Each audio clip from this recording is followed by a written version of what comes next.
రేవంత్ సర్కార్ Telugu cine industry ప్రముఖులను target చేశారా అంటే జరుగుతున్న పరిణామాలను బట్టి చూస్తే అవునని అనిపిస్తోంది. ఆ నేపథ్యంలో ఒక్కొక్కరిని టార్గెట్ చేస్తున్నట్టు తెలుస్తోంది.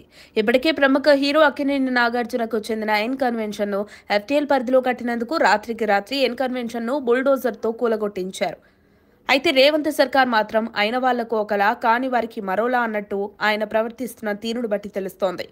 సొంత పార్టీ నేతలు, గత పార్టీ నేతలు, ఓవైసీ బ్రదర్స్ చెరువు ఎఫ్టీఎల్ పరిధిలో నిర్మించిన కట్టడాల జోలికి మాత్రం ఎందుకు పోవడం లేదని సోషల్ మీడియా వేదికగా ప్రజలు ప్రశ్నలు రేవంత్ సర్కార్ని ప్రశ్నిస్తున్నారు.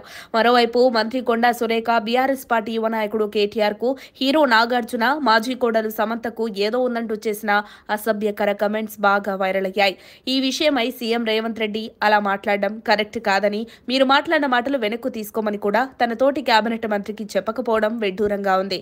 కనీసం మంత్రి చేసిన వ్యాఖ్యలను కూడా సీఎం రేవంత్ ఖండించనూ లేదు. రీసెంట్ గా పుష్ప 2 ప్రీ రిలీజ్ షో సందర్భంగా సంధ్య థియేటర్ దగ్గర జరిగిన తొక్కిసలాటలో దిల్సుఖ్ నగర్ కు చెందిన రేవతి అనే మహిళ మృతి చెందింది. ఆ మృతికి అల్లు అర్జున్ ని బాధ్యుని చేస్తూ ఆయన్ని అరెస్ట్ చేయడం వెనుక కూడా రేవంత్ సర్కార్ హస్తముందనే వాదనలు ఉన్నాయి. అయితే ఈ అంశంలో సీఎం రేవంత్ రెడ్డి చట్టం తన పని తాను చేసుకుంటూ వెళ్తోందని చెప్పుకొచ్చారు.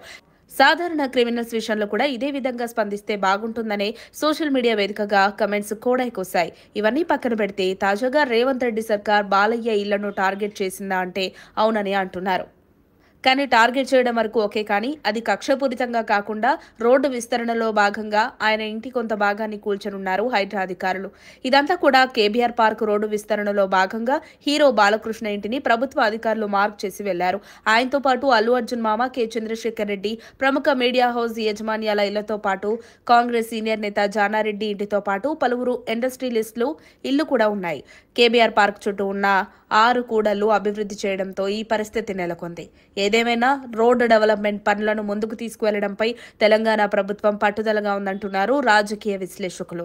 రోడ్డు విస్తరణలో భాగంగా భూమి కోల్పోతున్న ఇంటి యజమానులకు నచ్చజెప్పి మరీ ఈ పనులు చేయవలసిందిగా రేవంత్ సర్కార్ ఆదేశించినట్లు హైడ్రా అధికారులు చెబుతున్నారు.